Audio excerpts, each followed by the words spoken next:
We built this bunkie as one of our first construction projects for Windsor Feminist Theatre, with help from artistic director Patricia and soundscape artist Trevor. This is the 2019 bunkie with loft, but the kits have a lot in common, so a lot of tips will carry over no matter which model you choose. I hope you enjoy seeing our journey and that it helps you build your own cozy home.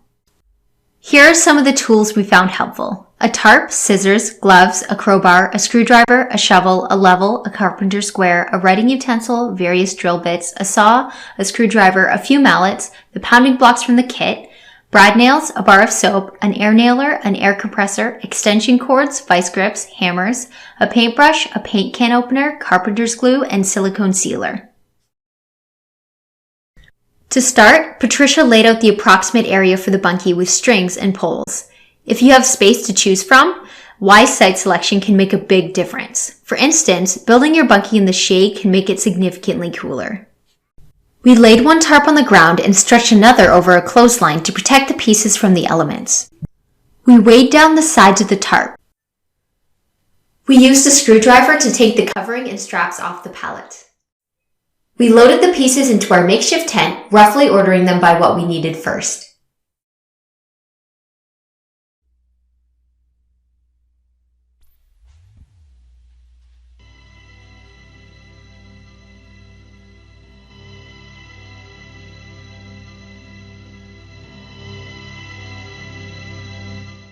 You may need to use a crowbar to remove the last few boards from the pallet.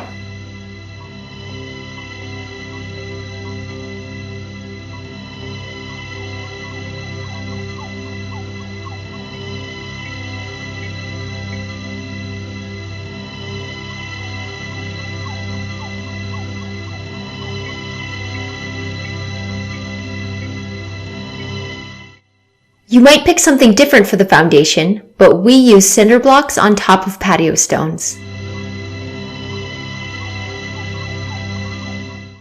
We used planks to roughly judge which patio stones needed to be raised before fine-tuning with a level.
Screw the outermost foundation beams together to form a rectangle, with the longer beams going the opposite direction of the 4x4s. Make sure the longer foundation beams on the outside are flush with the ends of the shorter beams. Because our screws weren't long enough, we had to drill into the foundation beams a bit so the screws would catch both beams. Before you screw the foundation beams to the 4x4s, check to make sure they're square with each other.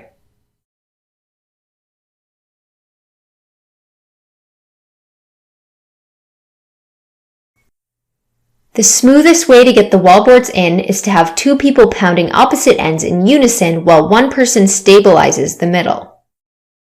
We recommend using an extra screw to secure piece number 4 to the foundation frame. That's the shorter piece that goes on the bottom beside the door frame. You may even want to screw in all of the little pieces on top of it. We didn't, but we sure will next time.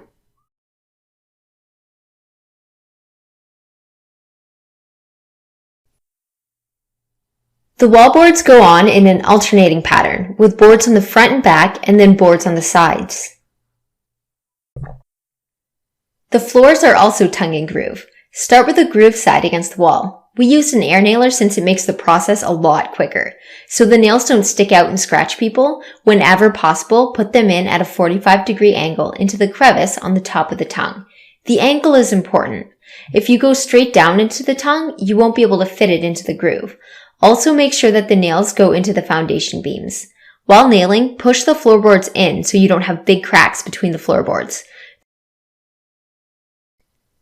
You'll likely have to measure how much space you have for the last floorboard and cut it to fit. It's easier and better in the end if you measure in multiple places along the length and cut on an angle or curve if necessary. You can use a circular saw for this.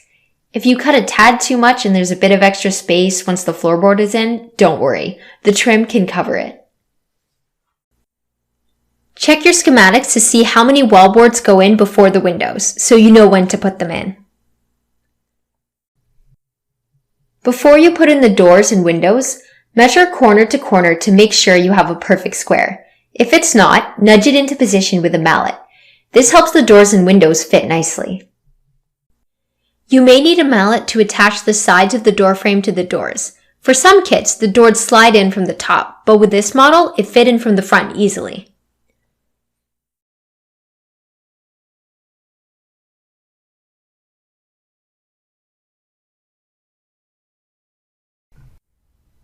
The hardware for the door handle and lock comes with a kit.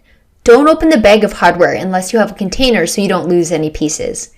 You should have 2 pieces of a handle, 2 handle plates, the lock, 2 latch plates, the keys, and several screws. The lock slips in through the front and is screwed in from the side. The handle plates go on the front and back and are screwed in several places. Then the pieces of the handle fit in from the front and the back. There's some leeway for the order you do things, but if you put the main floor in before finishing the walls, you won't need the ladder as soon. You can work on the walls from inside the house and be a bit higher.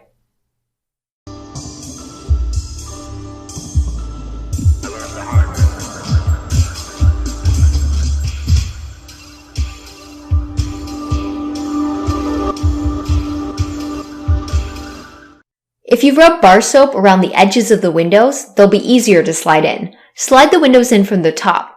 You might want to have people on both the inside and the outside to stabilize them.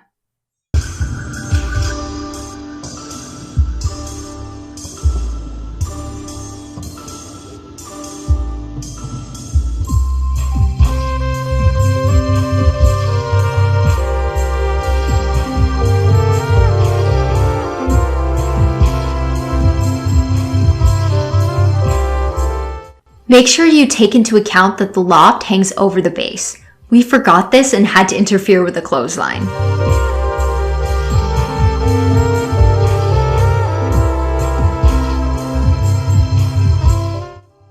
The number 14 pieces are the first boards to extend past the main floor to make the loft. Put them on the side walls, gable side down. These boards have notches in 4 places for more typical wall boards. Number 7s. These extra number 7s help support the loft. The number 15 pieces are similar to the 14s, but they don't have gables and they have more notches for loft support beams. Place them on the side walls with a greater number of notches up. The number 18 pieces have ridges but no tongue and groove. These 2 pieces go in the extra notches. We didn't want to have to pound hard when up on ladders, so we rubbed soap on the ridges of some of these next beams. The number 17 pieces go next. These pieces are slanted on one side so the roof beams can sit flat on top. They are as long as the 14s and 15s, but they don't have as many notches on the top. There's something so satisfying about seeing this wall done.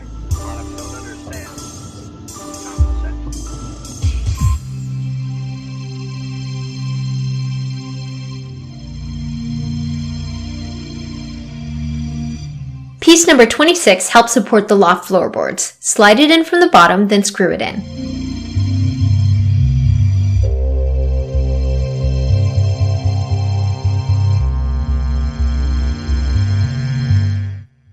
It's easier if you put in the loft floor before the roof so you don't have to crouch. It's also nice to stand on the loft floor when working on the roof and the last bit of the walls. Use the same technique as the main floor.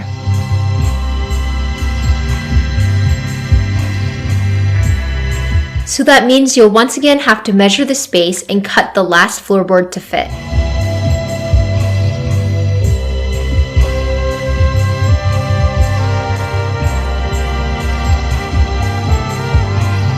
After putting in the loft floor, it's a good time to put in the peak of the front and back walls and the roof beams.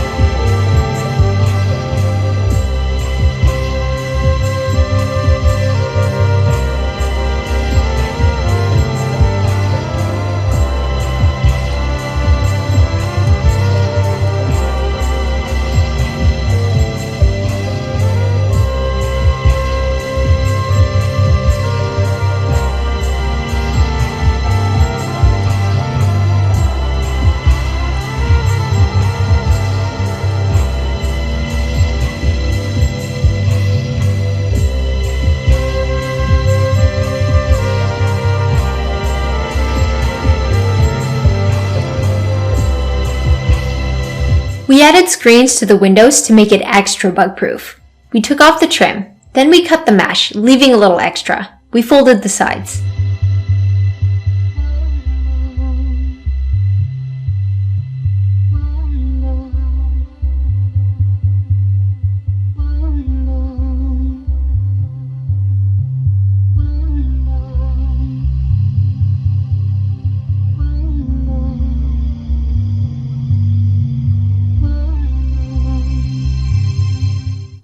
Then we stapled in the mesh.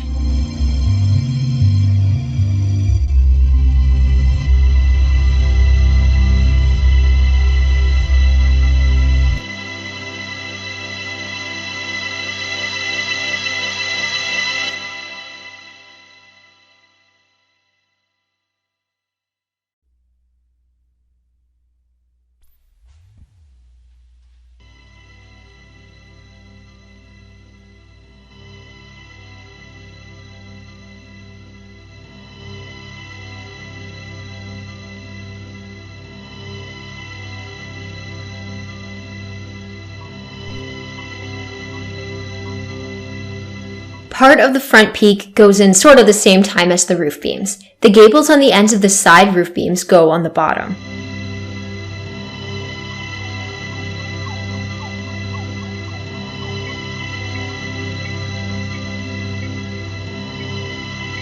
Once again, we used soap to help the windows slide in.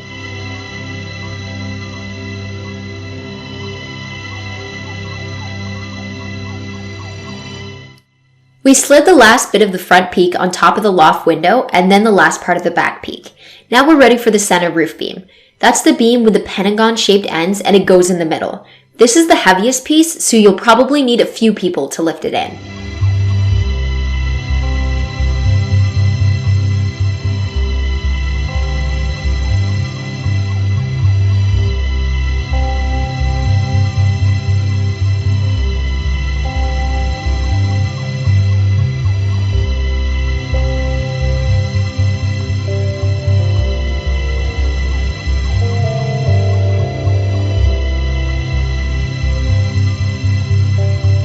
There are 8 storm braces. They go on the inside of the front and back of the bunkie, with the shorter ones supporting the peaks and the longer ones lower.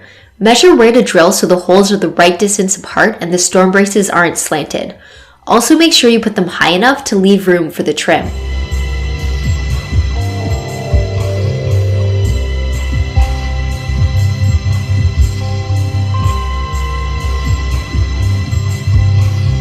Drill the holes so you can put the bolts through the wall and the straps from the outside.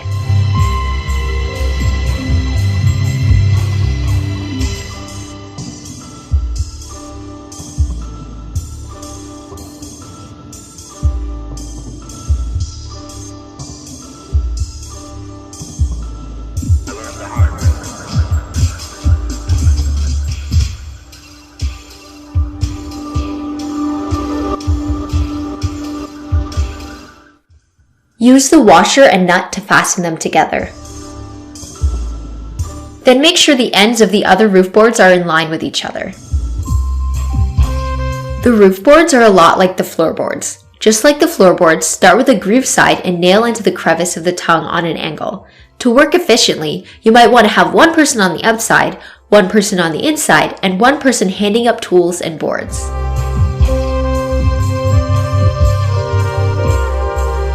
Make sure the first roof board on each side is square with the roof beams.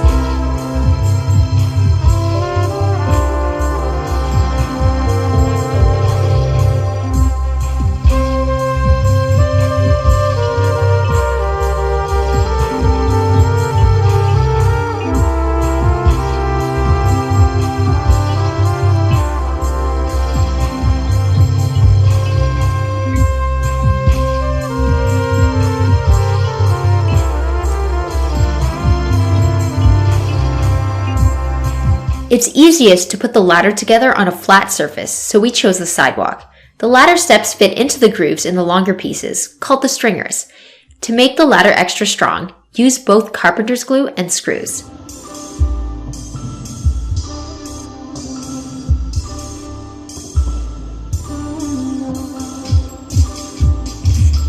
I learned the hard way. A lot of them don't understand. I learned the hard way. A lot of them don't understand. Common sense.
We marked the old holes so we didn't have to make new ones when we screwed the trim back in.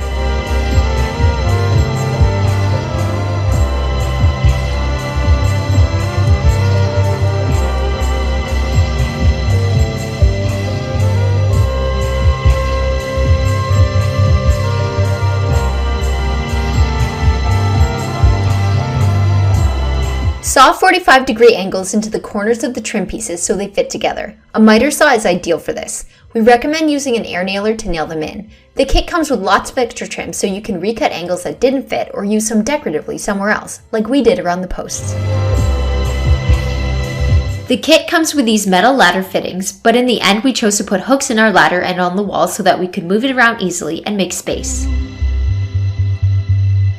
It took us a while, but we figured out that these are pounding blocks. They're tongue and groove so they fit in perfectly with the wall pieces. This prevents tongue and groove damage when pounding in the walls.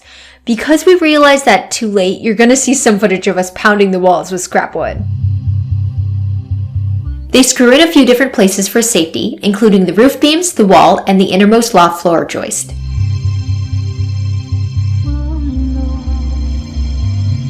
Depending on the space you have available, we recommend building a deck.